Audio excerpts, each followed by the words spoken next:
Hello friends, मैं लक्ष्मी ओझा target परीक्षा में आपका स्वागत करती हूँ। और आज हम पढ़ेंगे मेघदूत, कालिदास की रचना है और इसके बारे में कुछ जानेंगे जो हमारे पेपर में पूछा जाता है। और आज है संडे, तो संडे को हम रचना पढ़ते हैं। ठीक, एक रचना पढ़ेंगे और उसके बारे में पूरी डिटेल से जानकारी लेंगे। और चलिए देखिए, ये जो है हमारा ये मेघदूत की किताब का पहला जो है ऊपर का जो होता है पेज या फिर हम कवर कहेंगे, जो कवर है मेघदूत की वो ऐसी है, ऐसे बना हुआ है। और एक चिड़िया भी बनी हुई है, ये है मैना। ठीक,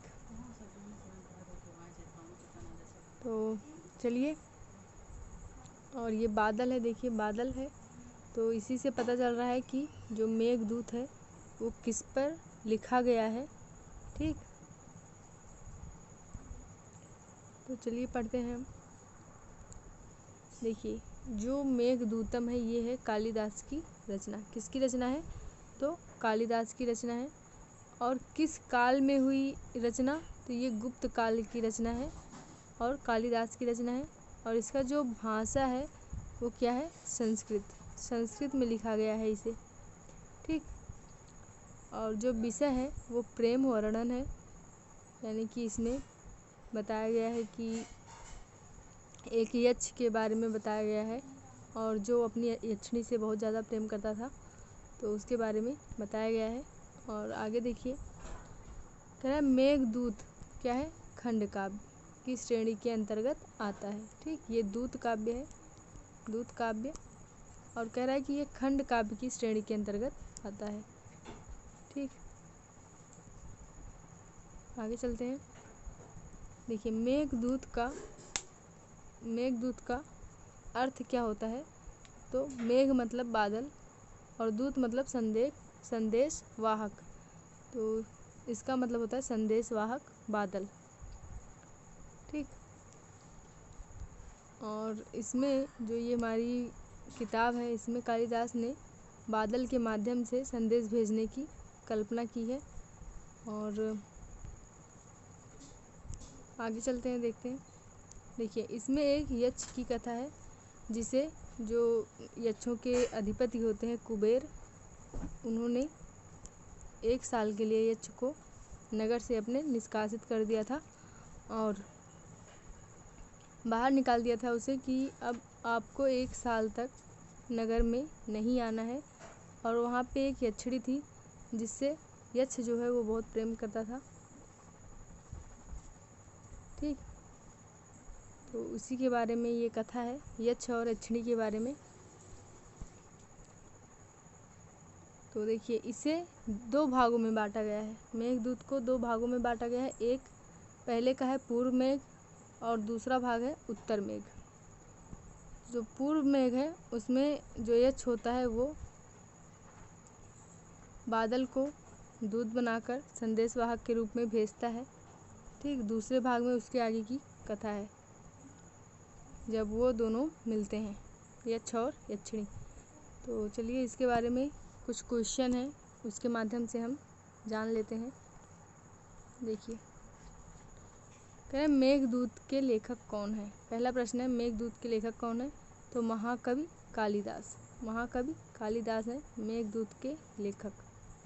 अगला क्वेश्चन है, मेघदूतम किस विधा की रचना है? तो खंड काव्य और गीत काव्य।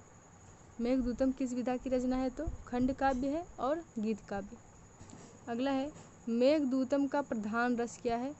तो विप्रलंभ श्रृंगार या फिर श्रृंगार रस। क्या है? श्रृंगार रस।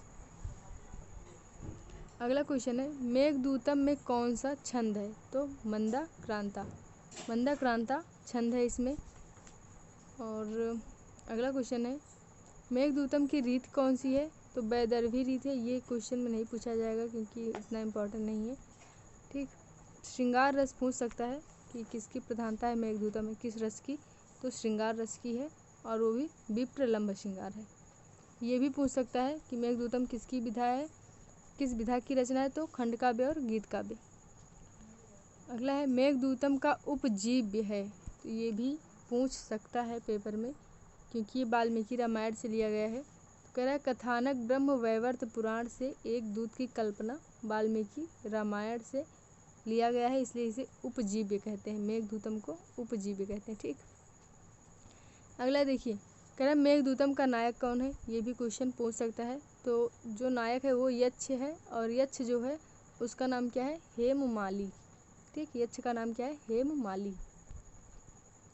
और अगला है कि मेघदूतम की नायिका कौन है, तो यक्षिणी थी, और यक्षिणी का क्या नाम था, विशालाक्षी।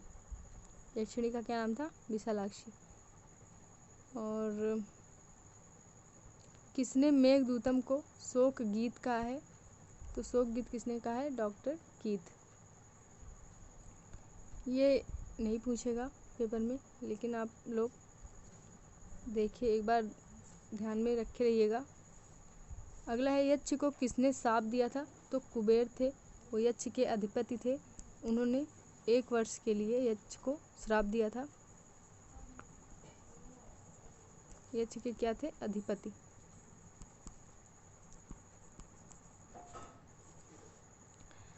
कह रहा है यक्ष के शाप की अवधि क्या थी, तो 11 वर्ष 1 वर्ष थी। यक्ष के शाप की अवधि जो है 1 वर्ष थी, और जब वो कम से कम 10 महीने बीत चुके थे, तब उसे अपने प्रेमिका की याद सताने लगी, किसको, यक्ष को।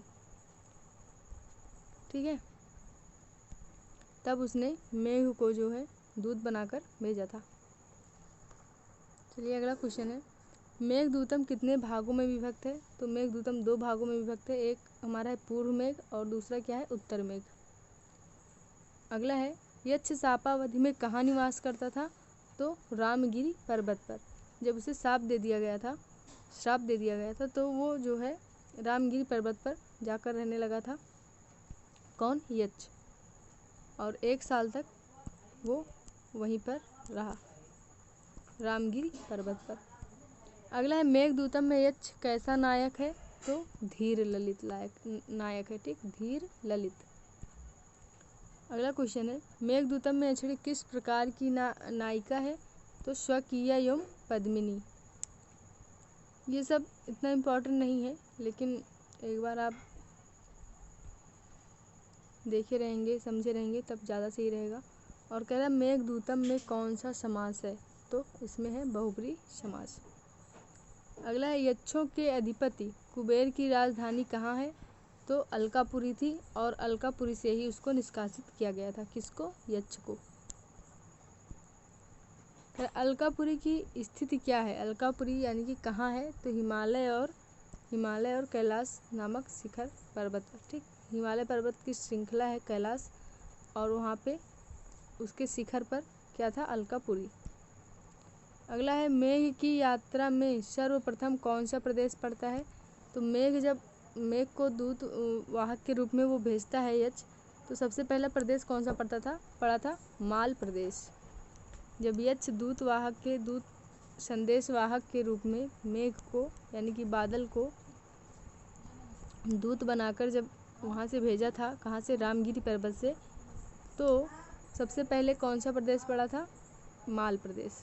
ठीक, कह रहे मेघ के मार्ग में पहली नदी कौन सी पड़ी थी, तो पहली नदी रेवा नदी, और आज हम उसे कहते हैं नर्मदा नदी।